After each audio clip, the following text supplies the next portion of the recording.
Welcome to this week's BitShares DAC Hangout. This recording is brought to you by the Beyond Bitcoin crew. We welcome all BitShares members to join us weekly and discuss the latest news, updates, and developments. If you'd like to participate in our next meeting, then please join us live on Mumble every Friday at 10 a.m. Eastern Standard Time. Did you know the Beyond Bitcoin show now has a registered delegate? Please consider voting if you find our Hangouts and recordings useful. The delegate name to vote for is fuzzy.beyondbitcoin. Again, that's fuzzy.beyondbitcoin. The Beyond Bitcoin crew would like to send out a big thank you to everyone who's already voted and allowing us the opportunity to serve the BitShares ecosystem and our valued community members. So once again, welcome and please enjoy the show. Welcome everybody to another Beyond Bitcoin Hangout. Today is Friday, April 17th, 2015.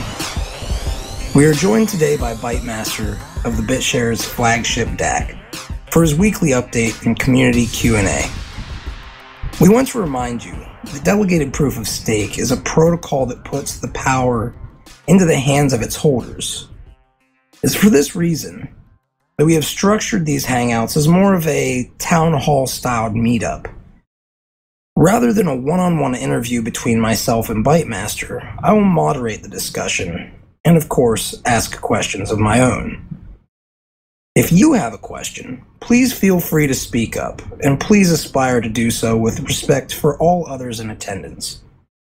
If you are not able or unwilling to speak, please type your question into the chat box on the left bottom hand corner, and I will do my best to fit it in.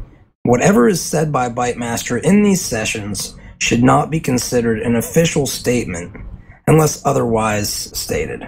He is here in an unofficial capacity to answer questions to the best of his ability and to perhaps ask the community how they feel about certain ideas.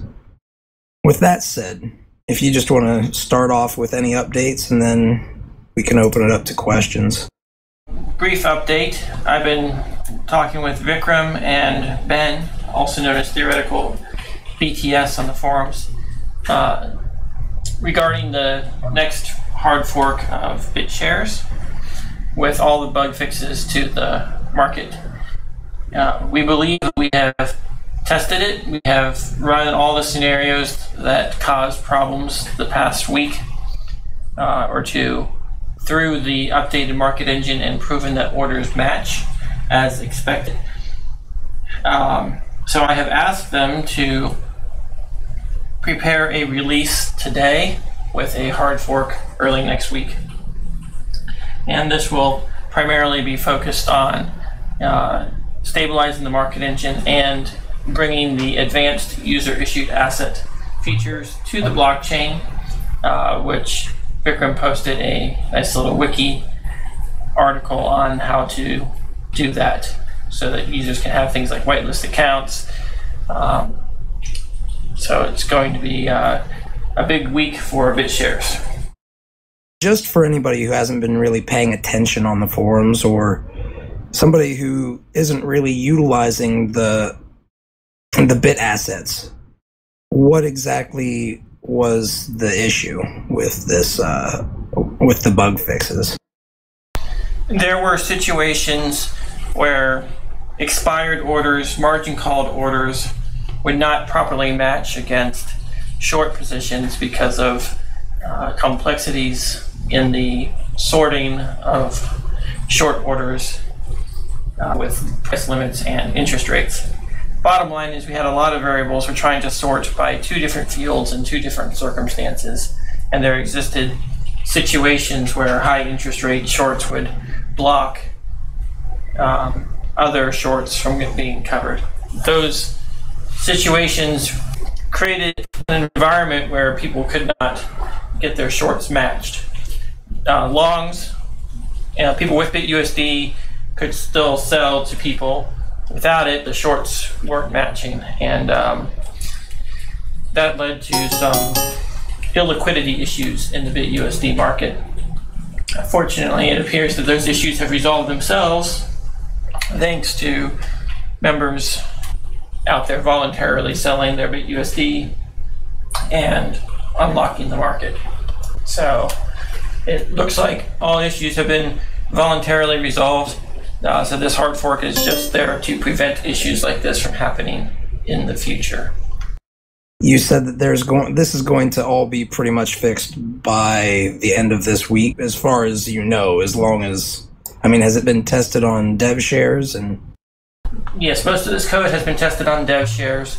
The code has been the most heavily tested market code we've ever released. Ben's done a great job of creating a Monte Carlo simulation of all kinds of market orders, complete with checks to make sure that at all times all orders that can match should have matched, through a brute force comparing of all orders against all other orders to make sure that any bugs in the sorting or indexing algorithm were found. So we have a much higher degree of confidence in the market engine that's about to be released than we've had on any other version. Is it safe to say that some of the price decline that we've seen over the past week or so has been largely due to this bug?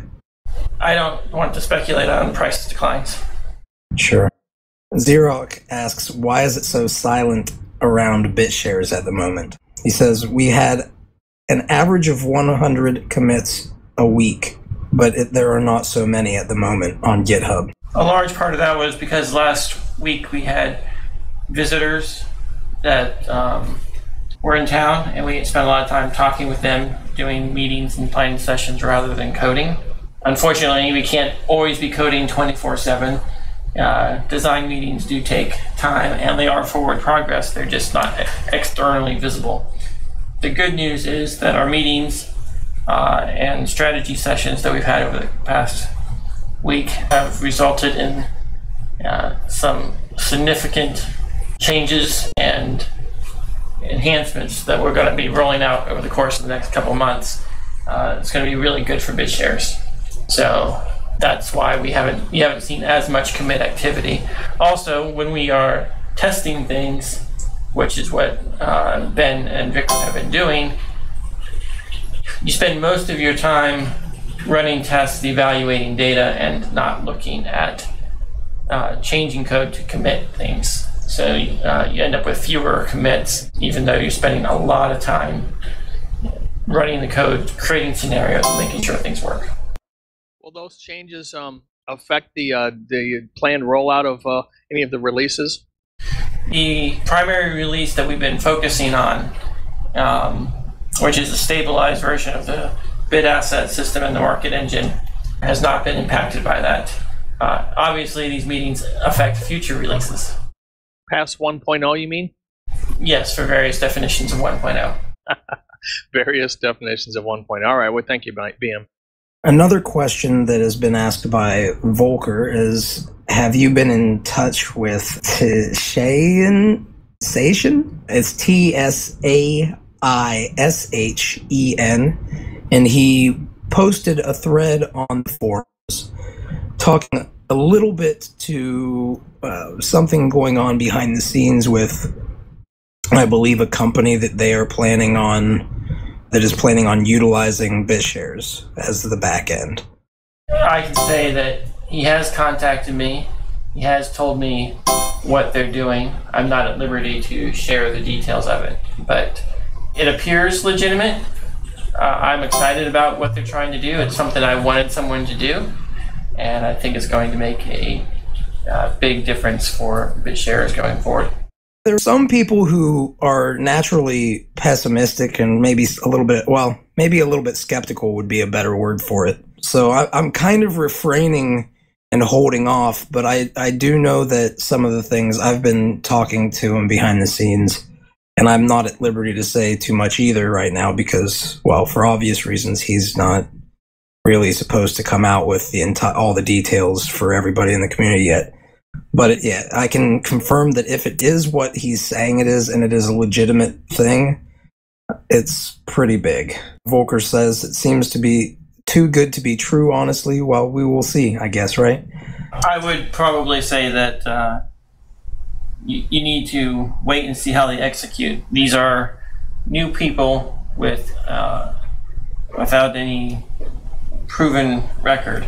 I wouldn't discount them until give them a chance to prove themselves. But I wouldn't bet the farm on it either. Over time, you kind of learn to be a little bit skeptical, but it's very difficult. You don't want to get to the point where it reaches the level of pessimism, where the glass is always half empty, because there is a chance that this technology is pretty solid technology. If somebody is to utilize it correctly, they could really do wonderful things with it, right? So you're right. I guess it comes down to the execution. I will say that we had some pretty interesting discussions on the forum that's going to enhance BitAssets significantly, assuming peer review continues.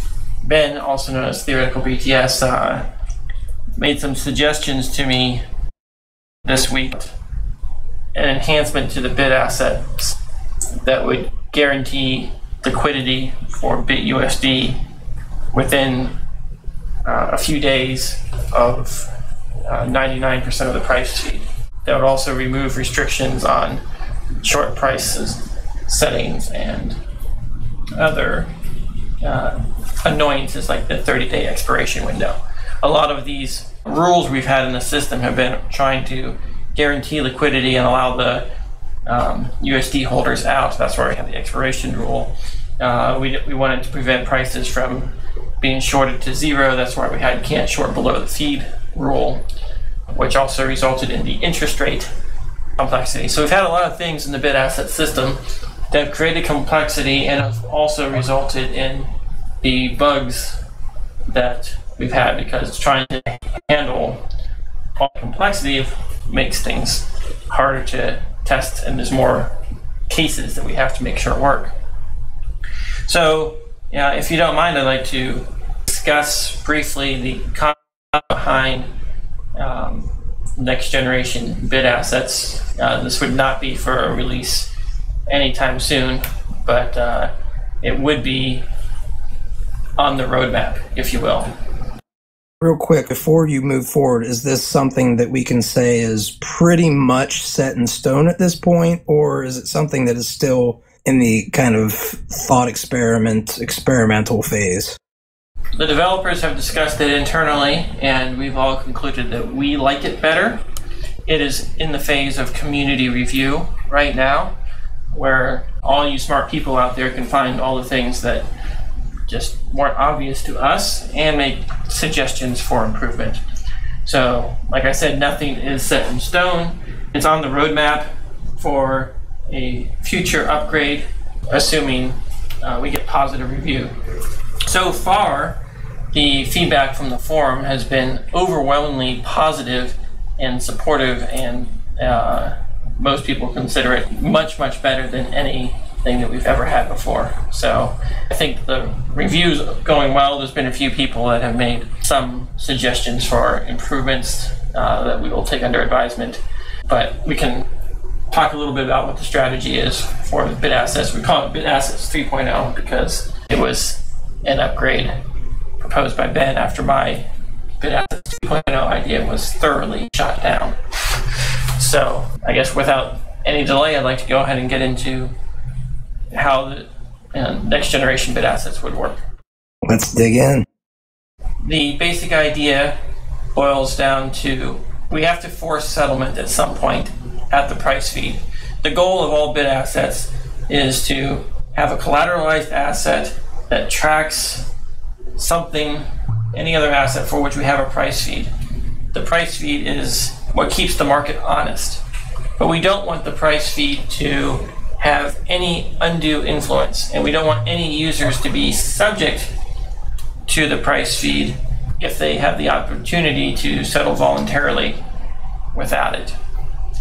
So the original, way back in the day last summer, BitAsset design was that you could short at any price, and neither shorts nor longs would be forced to cover. It would all be entirely voluntary.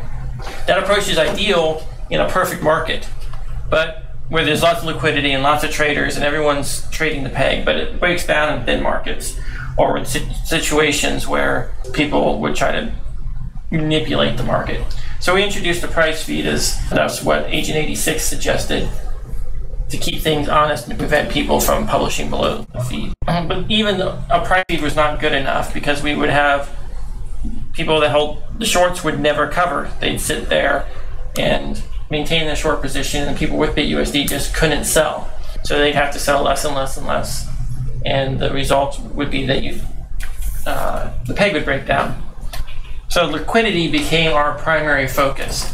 And liquidity is what this new change addresses. So you can short at any price, and at any time, if you have BitUSD, you can request settlement.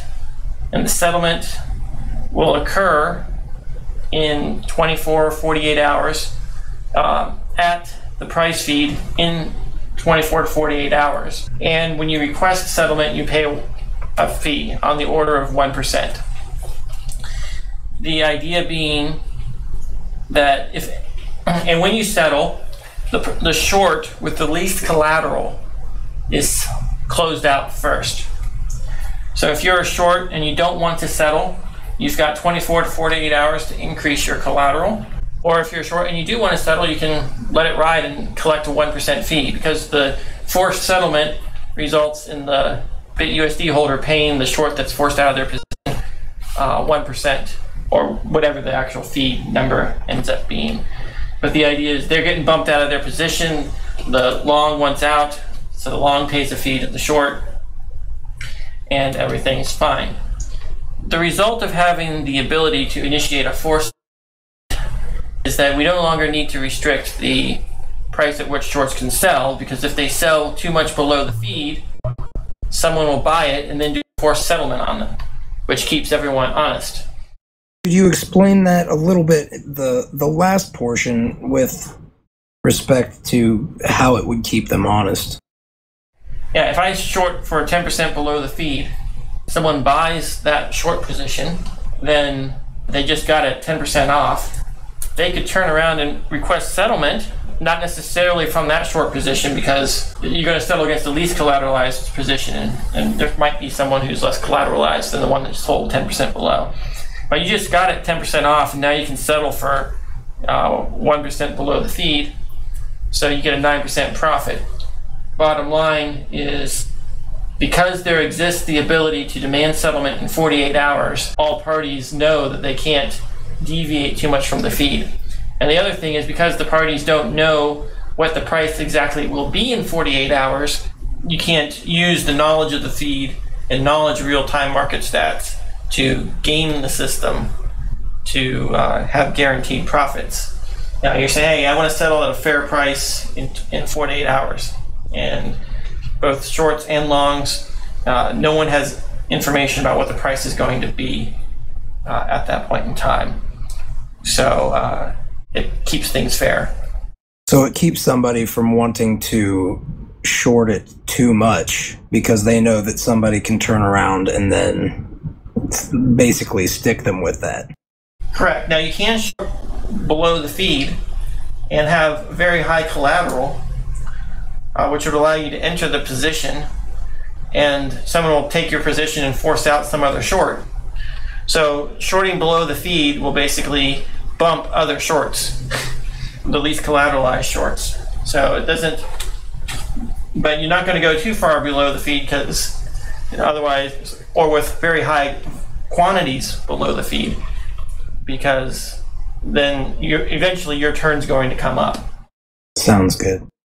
So let's look at this from the perspective of the shorts. If someone requests liquidation, requests settlement, all the shorts are now in a race to see who can provide the most collateral to make sure they're not the ones that have to go to settlement.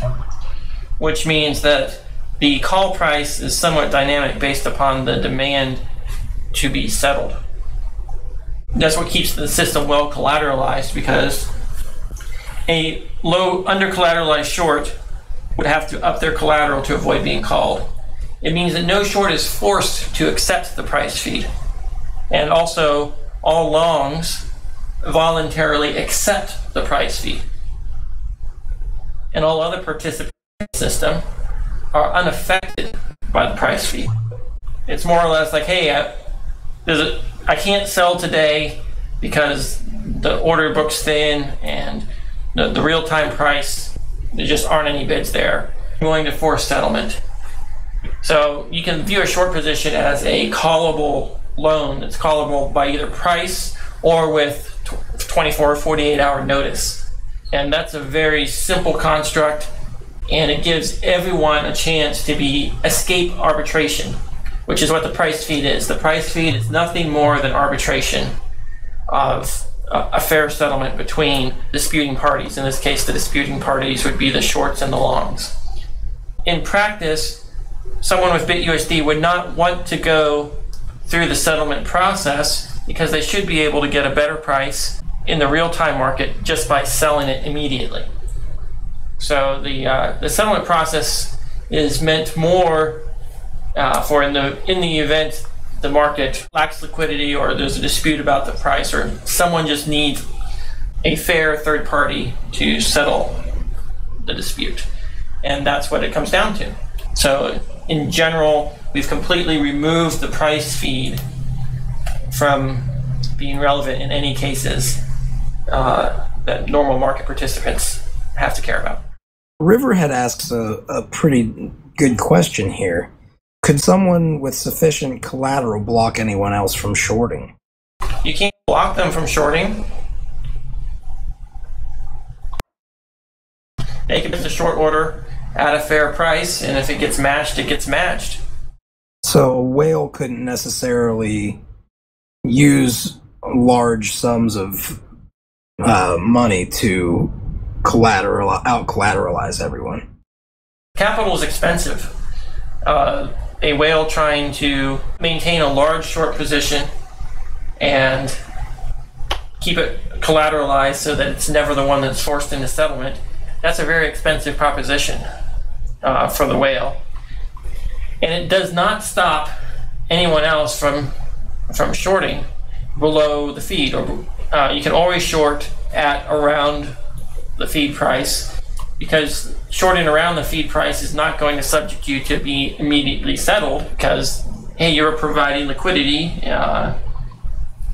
and enforcing the peg when you're short around the price. But yeah, I don't think there's anything a whale could do in that front.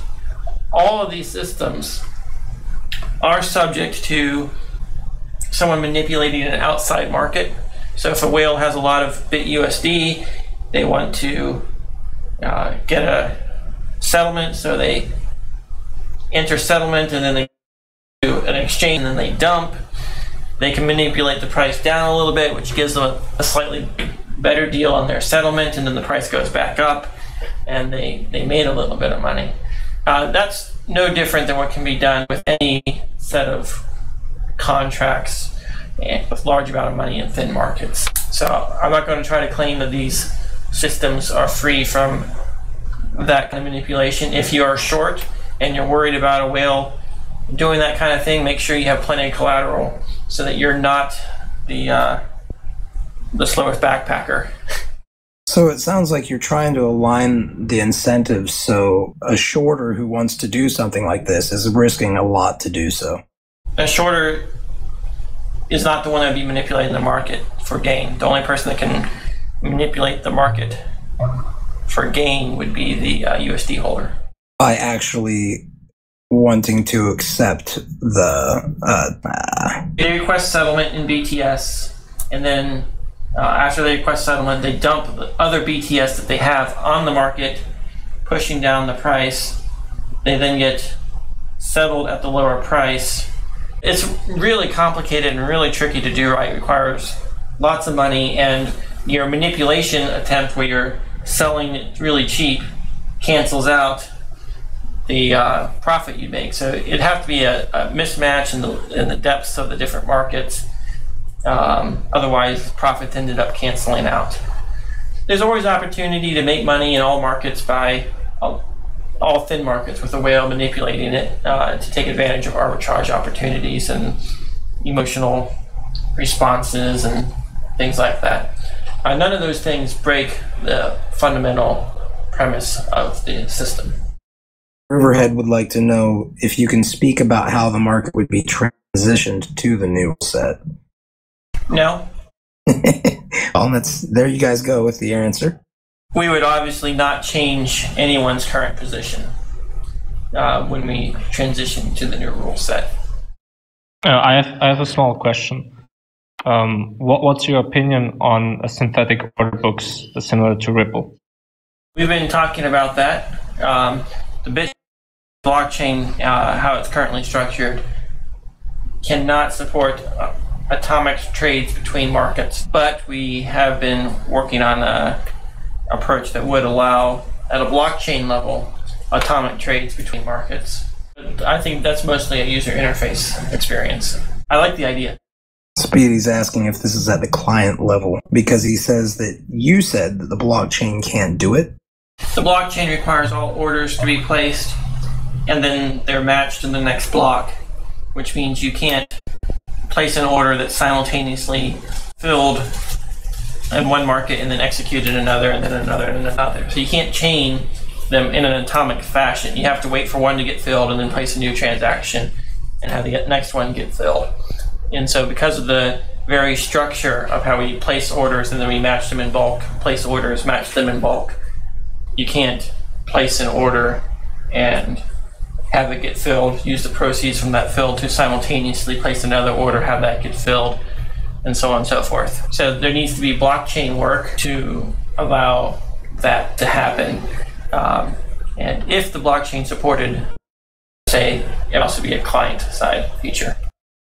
Does that approach negate having traceability of the individual transactions that make up such activity? I don't understand the question. Well, I mean, if you're talking about the serial nature, the sequential nature of transactions as it exists today in this other form, which would require those serializations to take place within one block exchange, then it seems like you're kind of wrapping some accountability or traceability into one transaction that's currently in multiple transactions. That is true, though our focus on light wallets means all your orders are tied to your account anyway, so you have perfect traceability from one market to another. The process of generating a unique key for each order makes it harder to have light wallets and synchronize between wallets. All the funds end up coming from your account anyway, so we can track, oh, this account funded this order, the proceeds went here, and you can when the order is filled, it goes back to that account. So you see exactly what's going on. So I don't think we're going to be compromising any privacy any more so than it's already compromised. It wasn't so much a privacy concern. I just wanted to make sure that nothing could somehow get somehow to where you couldn't see the visibility of all the individual atomic elements that are going into each thing, and that's what I was concerned about. So if that's traceable and that's above board and can be seen, then I don't care if it's serialized or if it can be picked apart in one transaction. It doesn't matter as long as it's visible. Right, it'd just be one transaction that has several orders that depend upon the previous. Transactions consist of operations. Each operation modifies the state of the database, and so you just create several orders that depend upon the previous order being filled. And then you'd have a system. But right now, orders are not filled at the time they're included in the blockchain. They're filled later during market order matching, which is done in bulk. I see. Thank you. This isn't precisely along the lines of what we're talking about, but it kind of is. It's something that's similar to it. Or at least I would say matches up pretty well with the topic at hand. LuckyBit asked on the forums about dividend reinvestment plans and if that would be desirable to be added to BitShares. Here, let me go ahead and explain it here. It says, companies offer dividend reinvestment plans as a way for their shareholders to buy stock directly from the company, usually through a transfer agent, in a very small or large amount, and usually on a monthly basis if desired. These plans get their name from the fact that they also reinvest dividends paid, using these dividends to purchase more stock, thus the name Dividend Reinvestment Plan. I don't think that's a blockchain level concern. Now, along the lines of kind of to piggyback off of BitSapphire's question regarding the Ripple style, well, I guess Ripple is pretty much the only thing that it has in common, but Speedy asked, what is the plan for Ripple style auto bridging to automatically add liquidity? Is this kind of along the lines of what we just talked about, or is this completely different? That's the same thing. There would be a client-side feature that would inspect the order books of 2 or more markets and construct a transaction that simultaneously executes orders, which would be auto-bridging. Of course, the fees for auto-bridging would be dependent upon the commissions in each market. Gotcha. So that is the term for everybody who would like to know. Auto bridging is essentially what BitSapphirer was talking about then. I want to start giving some attention to some of these questions because Newmind seems like he's got some very good comments. He's got a lot of I wouldn't say that they're necessarily negative, but they could be considered skeptical opinions regarding BitShares. So I'd like to bring that in. He asks here, can a Black-Scholes European option pricing model be incorporated into the blockchain? Are you aware of what a Black-Scholes European option pricing model is? I'm aware of it, and I don't like any pricing models in general. I think it's just a means of pricing, but you cannot figure out the price of something by an equation. It's just a guideline. Putting options on the blockchain, that part's fine. The price of the option should be determined by market participants, which can use Black-Scholes as the means of figuring out what prices they'll charge for selling the option contract. But not everyone uses the same method of pricing options, and so that is not a blockchain level concern. So are options, am I hearing you correctly, that maybe options aren't necessarily something that would be performed on the blockchain itself? It might be a third-party type of service? Options would be on the blockchain. The pricing would not be on the blockchain. Gotcha. An option is a promise to sell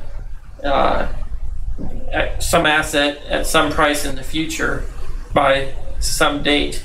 I guess you're giving someone the option to sell or an option to buy at some price in the future.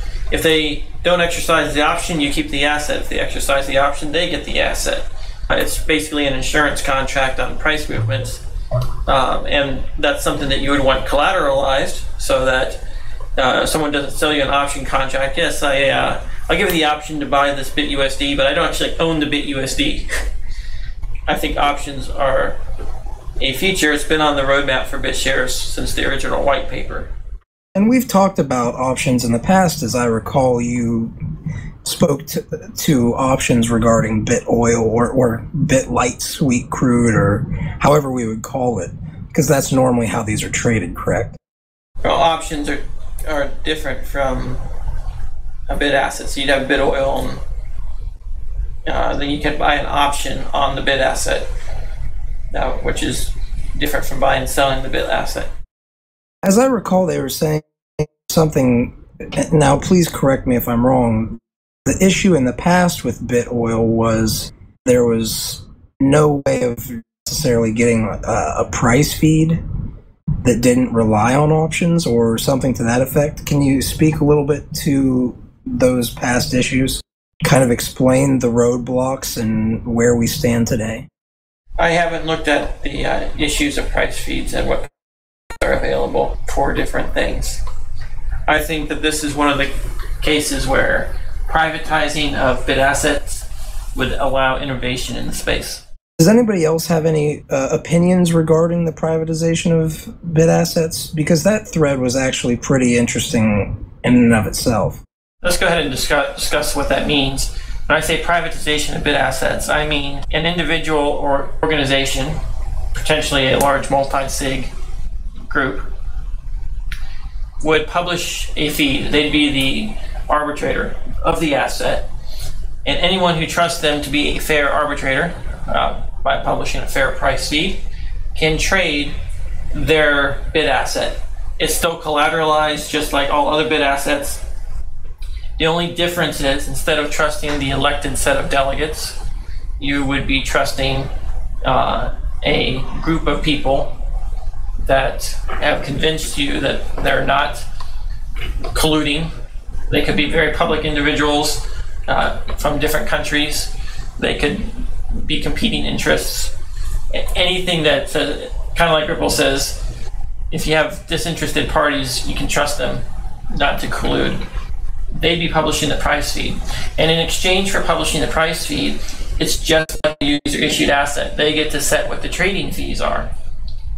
So every time that asset is traded on the market, they make money.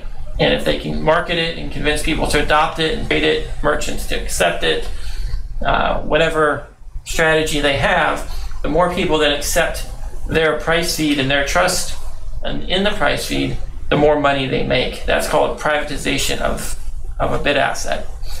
It's almost as trustless as regular BitAssets, provided you have a large enough set of people in the multi-sig. I mean, you can imagine it being a multi-sig of 101 individuals who all have to sign off on the price feed. That's the same concept, and that would be privatization of BitAssets. I presented the idea because it would allow innovation in the space. And you can think of it as a incentive program for entrepreneurs to create BitAssets and market them and profit from them. So instead of saying, hey, I want to create an altcoin and get rich from an altcoin, they say, hey, I'm going to create a BitAsset, create a website for it, market it, promote it, campaign for merchants or traders or whoever to adopt it. And if I can market it well, I make money. And I think that BitShares will be successful to the extent that we can make it a platform upon which entrepreneurs can make money. If entrepreneurs can make money using the platform, then they will come to the platform. An example of this would be Airbnb.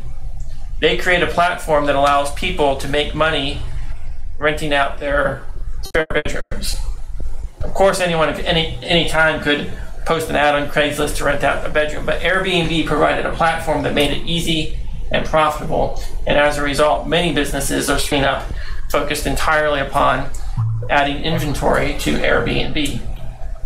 And Airbnb is making money off of all the work of all these entrepreneurs. I think BitShares would do very well to structure itself as a platform where people can make money. And we pitch to the entrepreneurs, and the entrepreneurs will then pitch to the users. Just to clarify, these assets would be separate from the actual BitAsset. So you might have Kitco Gold as opposed to BitGold. Yes, except it would be Kitco BitGold. Because it's fully collateralized. You're not trusting them with the money, you're only trusting them with the reporting honest information.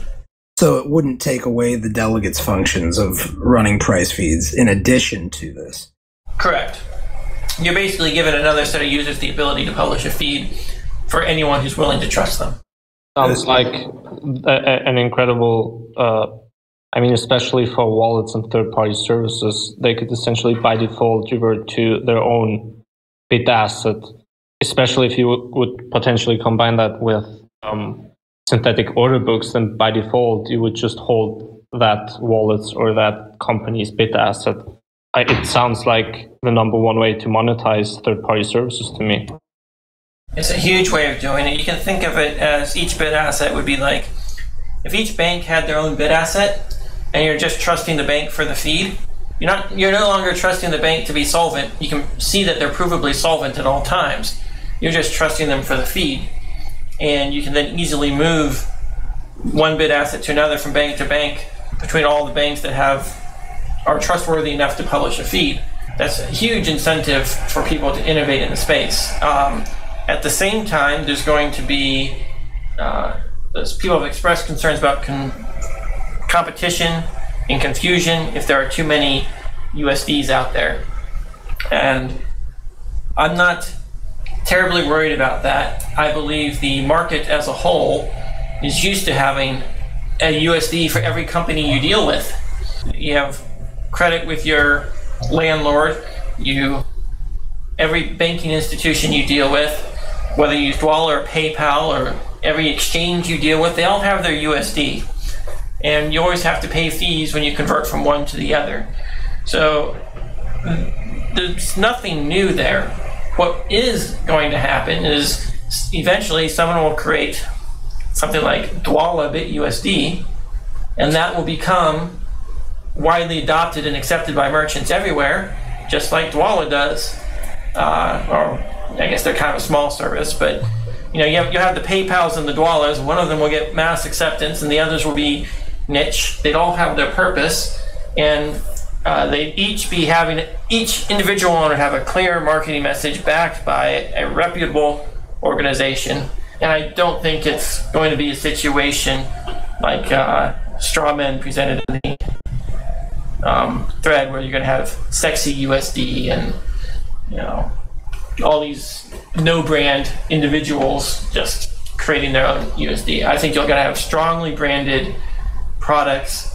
The users of those products will probably be an entire wallet service where it's just going to be USDs to them. They're on this website, hey, I've got USD. That's all they care about, which would allow people to monetize their system. The users, if we do BitShares right, users will use it without even knowing they're using it. BitShares would be like FDIC insured. That's the kind of approach that will get the most adoption, because you don't want to have just one thing. And it also encourages wider adoption if you have many different companies do it and it's seen as a neutral platform, versus BitShares being the company that's trying to make all the money and trying to compete with everyone else. We should allow everyone to come in, use BitShares, and BitShares be a neutral platform, utility, if you will, that provides the trust-free settlement of orders and contracts. So it's kind of based on who does the feed.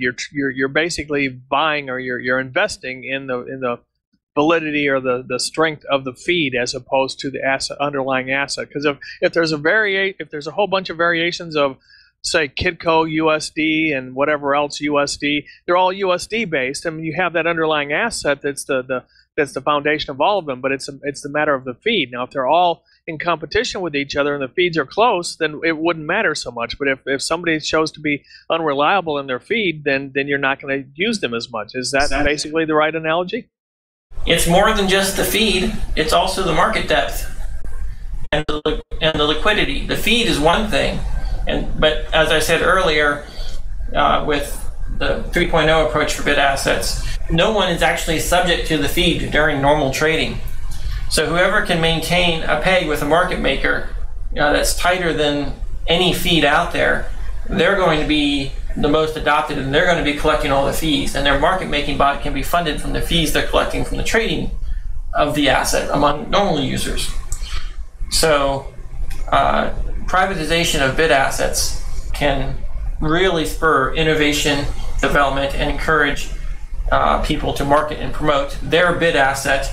Imagine that instead of Nubits creating a whole Nubits chain, they created new USD on BitShares, and they have their walls up, and they have their price feed as a check, and it's just sitting there with super high liquidity because they're making money off it, but all on the BitShares platform.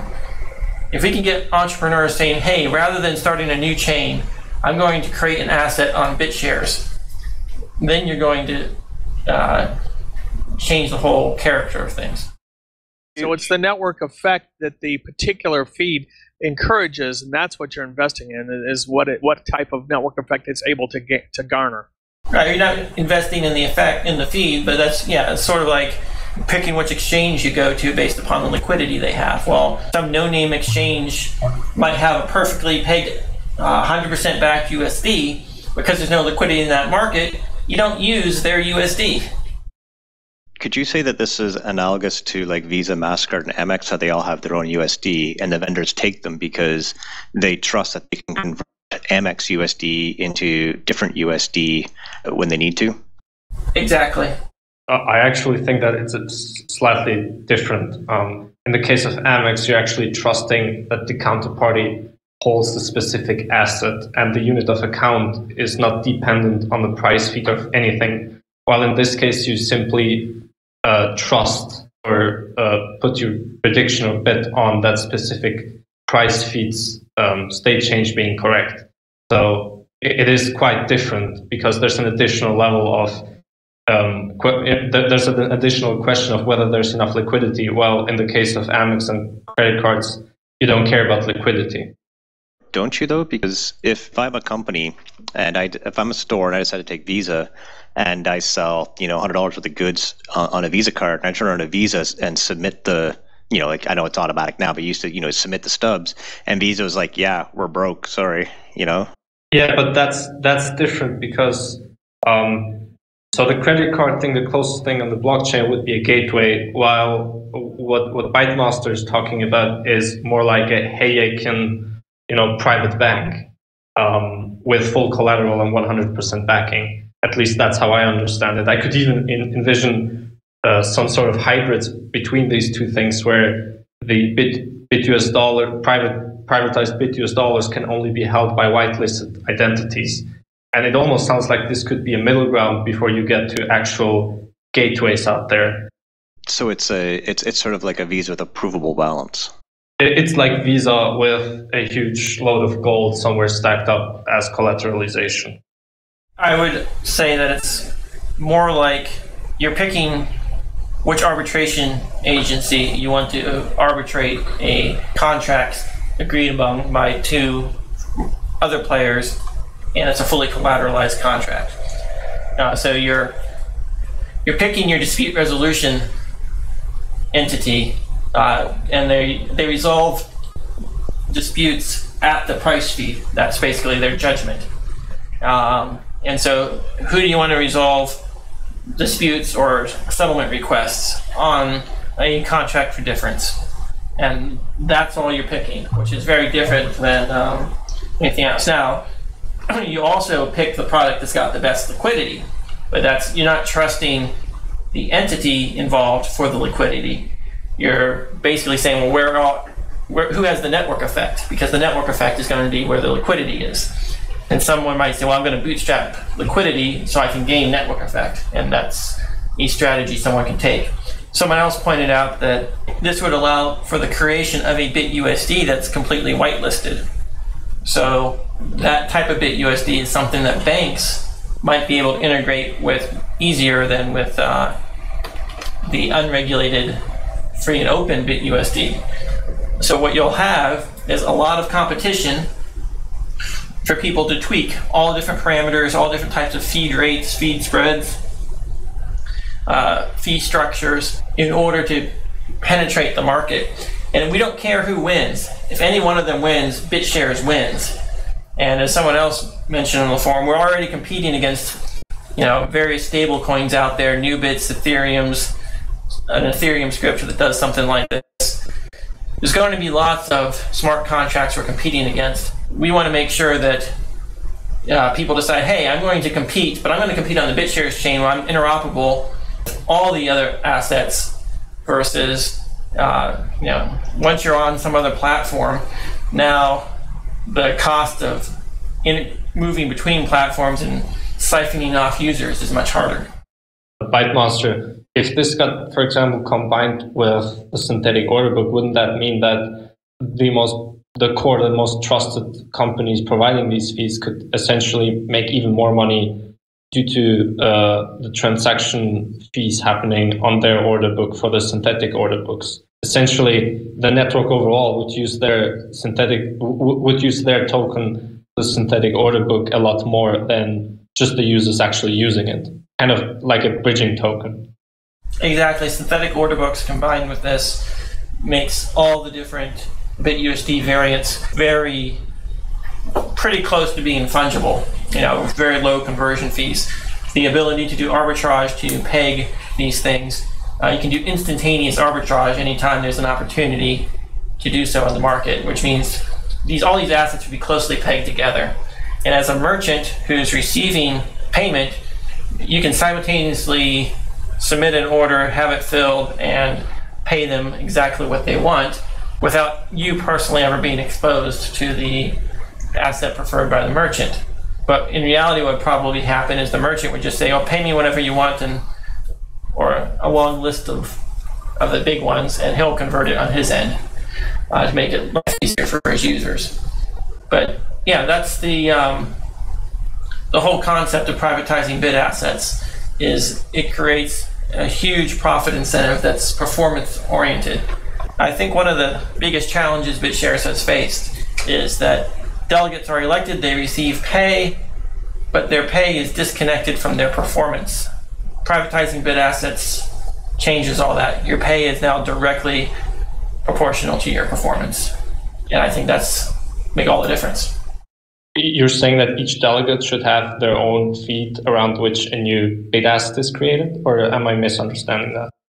No, I'm not suggesting that at all. I'm suggesting that if delegates didn't produce any feeds whatsoever, and you left it up to the market and entrepreneurs to produce it, the delegates are then free from it. That's an entirely privatized system. Delegates can, of course, produce a feed and have the BitShares network basically be Apple competing with a product in the space. No one likes it when third-party developers, and they have a niche, and Apple comes along and enters that niche. The third party is basically pushed out. I think if delegates competing against entrepreneurs they'd have a higher adoption just by being the network's one, but then the network is now slightly biased, if you will.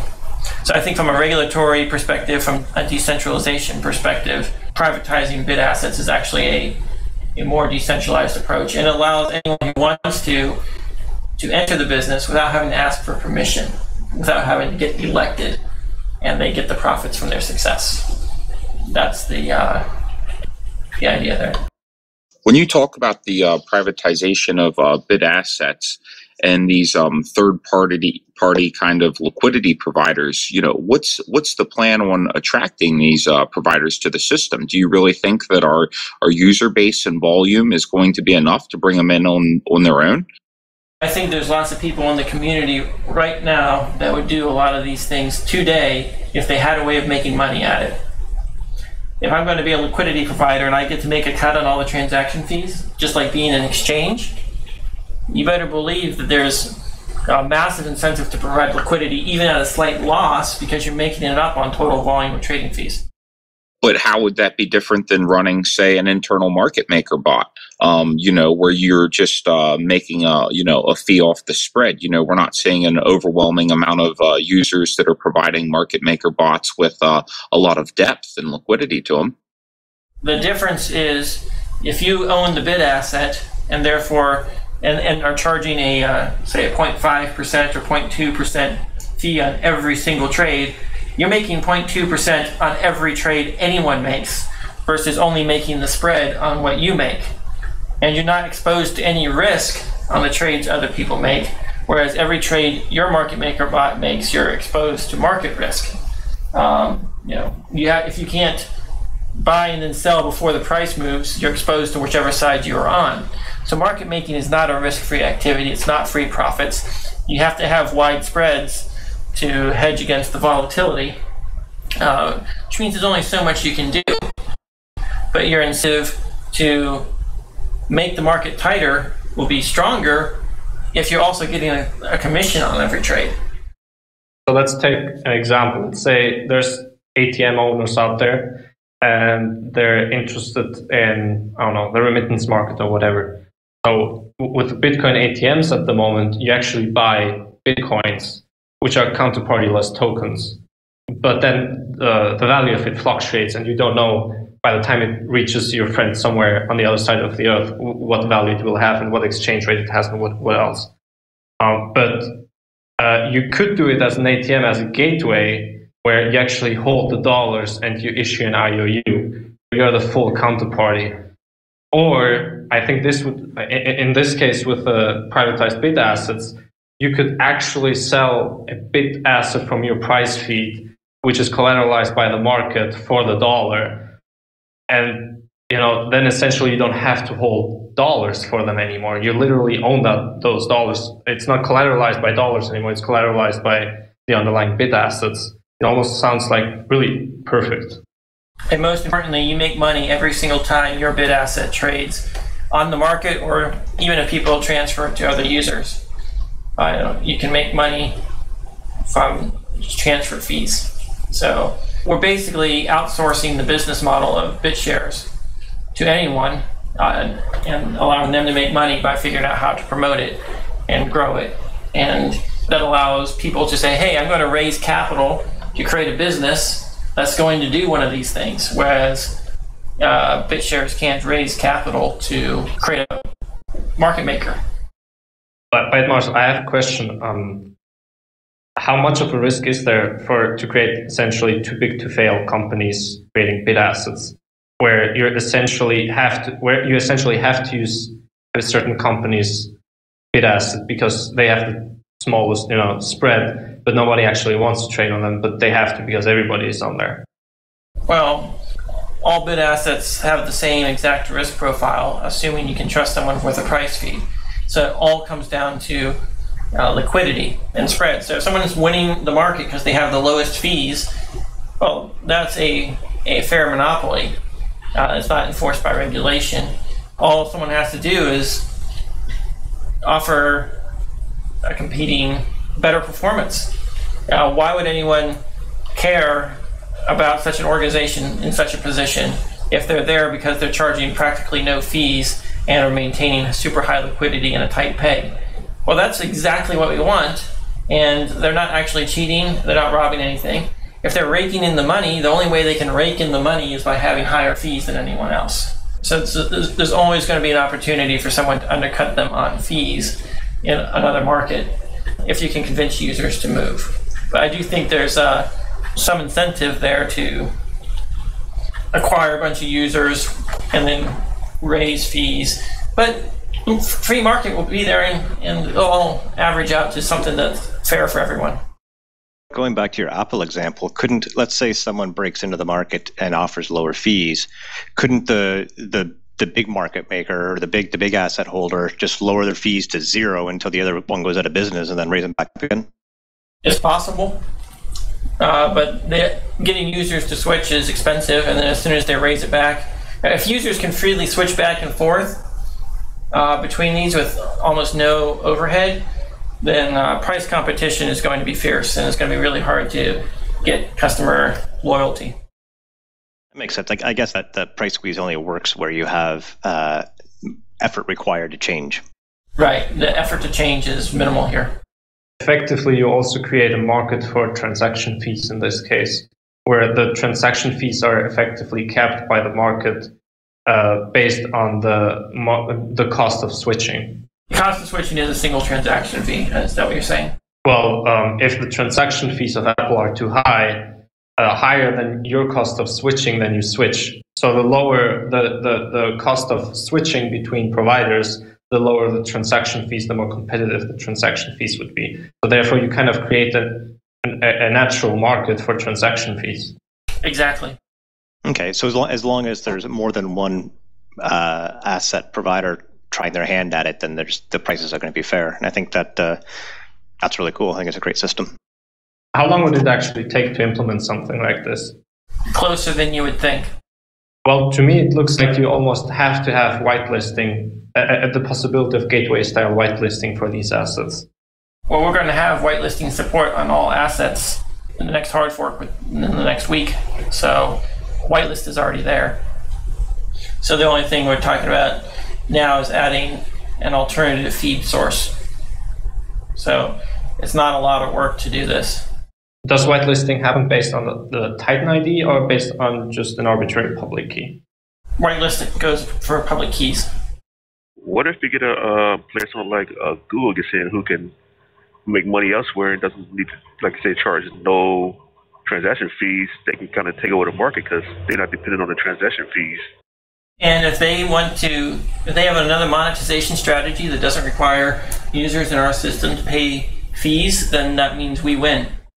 I don't think we need to fear people offering our service for free and controlling the service. The only thing they either are trusted, in which case you use their bit asset and you take the lowest fee, and if that fee goes to zero because they're monetizing it through ads on their website, then great. If you don't trust them, then you shouldn't use it no matter what the price is. If the switching between them is easy, it could be, for the larger markets, it could be automated. Right. With regard to the whitelisting, well, first, LuckyBit did ask a good question here. Can whitelisting be defined for those who don't know what it is? So could we first talk a little bit about that, just a quick definition of that? Whitelisting is a result of regulations that require you to know who your customers are, or if you're a company, to know who your shareholders are. So if you want to issue your shares on a blockchain, you need to whitelist the people who are allowed to own, transfer, and trade your shares. If you do that, you can trade your shares today and be completely compliant with all regulations. So an asset issuer gets to define a set of public keys that are authorized to control funds. So if you create an order, the public key that controls that order must be on the whitelist. Now, whitelist only applies to that one asset. So you can have the core asset, BTS, doesn't have any whitelist associated with it. The other thing is assets have a set of permissions. And some assets can disable the ability to have whitelists. So you don't have to worry about them adding a whitelist in the future if you have it today. Some will retain the permission to add a whitelist, but not implement or not enable that feature, which means that it can be free to own today, and then at some point in the future they might say, well, we actually need to whitelist it. They turn on whitelisting. And so these are the features of advanced user issued assets that allow people to create legally compliant assets. So whitelisting essentially allows a company to say, this user can use this asset through our company to purchase whatever, because there's going to be essentially every purchase made with this asset is going to be easily traceable. Is that correct? Every purchase, the person who did the whitelisting is claiming they know who they are. So if the government wants to identify that person, they go to the person on the whitelist and say, hey, who's this ID? So the government knows who they are, company knows who they are. But anyone else other than the government or the company doesn't necessarily know who they are. So this is not the same thing as putting your photo ID with every transaction for all the world to see. But you will be able to observe a kind of web of trust between parties that get whitelisted. Now, keep in mind this was just whitelisting on keys, not accounts. So considering that a lot of accounts are just a single key, particularly for web wallets and light wallets, it's pretty close to whitelisting accounts. Essentially, you could have two different companies who are in different jurisdictions with different versions of BitUSD, and actually there are slightly different attributes to their, or characteristics to their whitelisting based on what their government expects of them. Exactly. So this actually opens up competition in that space as well. And if freedom and liberty and kind of like rather privacy is important, there's going to be a market for that will emerge from a jurisdiction that feels that it is most important. Kind of free market for this type of, privacy. Yeah, and I think the difference is Ripple recently made an announcement that they were implementing forced identity on their network. They're applying it globally to the entire network, from what I could tell. Whereas we're making the network an open platform that allows users to completely comply with varying levels. So while Ripple continues to get more centralized in their identity provision, we're decentralizing the identity know your customer characteristics. And we started it first, and Ripple says they're probably going to have their stuff later this year. We're going to have it this week. You know, one of the things that actually concerned me about this, you guys pretty much allayed my fears, or at least my concerns regarding this, because for the first time, if this actually works, you have a true free market where people can choose to utilize a bit asset based on the privacy level as well that it gives them. Exactly. Thank you.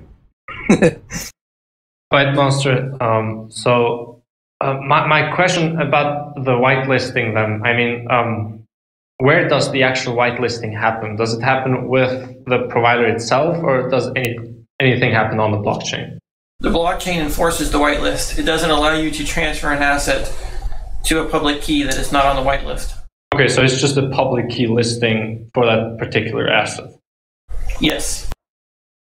So hypothetically, there evolved a certificate authority which essentially certifies it for feed providers to either to opt in and trust that certificate authority, essentially a very sign for identities. Yes. You're the man. Well, could you elaborate on what you meant by that statement about how privacy can be enhanced through this scheme? Well, from what I'm gathering here, there might be a company in a jurisdiction that doesn't have extremely strict KYC requirements. So they might not expect this company to hold the records of their customers for, 36 months and have them available at any given moment for the authorities to come and grab. You might actually have a company that does do that in one jurisdiction and a company that doesn't do that in another one, maybe holds it for 6 months. And as a consumer who is very privacy oriented, I would choose the one that holds my information for 6 months as opposed to 36 months, and might have, laws in place that would protect my information to a much higher degree than in the other jurisdiction. Does that make sense? Yeah, it makes perfectly good sense, because a similar analogy it holds true with gold and silver dealers as well. Oh, very much so. That's an example where a gold and silver dealer could create BitGold with their own feed and offer one-to-one redeemability, because they're making money on the trading of their bit asset. And so the redeemability is much easier to allow. They make their money on the trades and not on the bit asset trades, not the physical metal trades. Yes. Just one question, Bytemaster. How do you think will the general crypto industry or sphere react to this?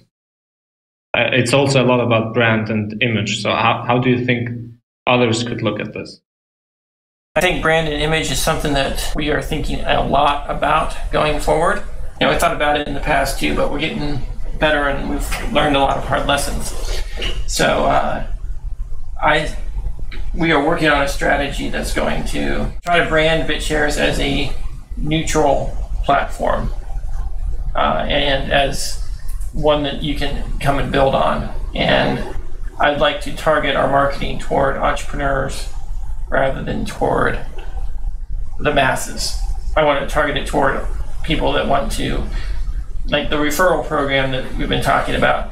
This is all going to be geared toward selling entrepreneurs to go out there, join the BitShares community, bring in users, and make money by doing so. That's the message. I want BitShares to be seen as a neutral, low-cost platform that is merely providing infrastructure for the smart contracts we support. Volker says here, let's say you have some stocks trading that require whitelists. What would stop someone else from then putting up an asset that tracks that asset with no restrictions? That new asset would be freely tradable. This doesn't undermine the legitimacy of the platform, does it? No, that's like saying creating BitApple undermines the legitimacy of Apple. There's a very big difference between owning Apple and owning BitApple. And if it has no restrictions, and I'm not quite sure what he means by restrictions, but generally restrictions kind of tend to constrict the market, right? Kind of decrease the liquidity of it and so on and so forth. So something that's trading with no restrictions would most likely be used first, right? It depends. It's entirely possible that whitelist providers will blacklist or by unwhitelisting you if your account or key is also found trading in one of those other assets. So whitelist is a way of enforcing behavior beyond just the scope of that one asset. If you want to trade in my asset, you got to comply with my rules, kind of thing. So that's where it gets kind of tricky. You're not entitled to be whitelisted by anyone. So this is getting back to the model of justice of coordinated shunning that I talked about before. So do you think that it is possible for the market of value essentially to fragment too much to the point where it's unusable if you have all this whitelisting going on different providers and there's no synthetic order book? Right. So whitelisting does decrease liquidity, but I suspect that the market will standardize on a set of whitelist providers that most people have, because there's too much money to be made by having a lot in common. If you have a whitelist and you've only got 2 users for your asset, you're going to be making much money. So the asset providers are going to compete to have the largest possible set of users on their whitelist. And I think naturally it's going to settle down to a system like the credit system where you got 3 or 4 different credit ratings. And if you're on all 3, then you can pretty much do everything. One final question for me. How was the visit from Roadscape and Bitscape? Did you guys have some fun with these guys? A lot of fun, a lot of great discussion. They're great people. Super excited to be working with them. I know they're super excited about what we're doing. And I just like to end by saying what we discussed today is only the tip of the iceberg of what we'll be discussing in the months ahead. Well, it sounds awesome. I'll say on my part, from what I've heard and what I've seen, you guys, this is kind of away from the crypto sphere, but you guys kind of live a life similar that kind of makes you think of Monticello. It seems like not only are you guys very competent in the crypto sphere, but you're very capable in sustainable living area as well. And it was kind of cool to hear all you guys have done out there at, what is it, Half Mile High Ranch? I don't know what different names they're calling it these days, but yes, the Larimer Homestead. Cool, man. Well, we look forward to seeing some of the interviews. I've seen a sneak peek of some of them. I really liked Stan's, and I'm looking forward to hearing a little bit more about the other cool stuff that's to come. Thank you for showing up, BM. All right. Catch you guys later. Thank you. Bye-bye. And as always, thank you to all of our community. As you can see here, we have... No, it doesn't matter what the market cap is. We always have a huge number, and it seems almost an increasing number of people who attend these hangouts.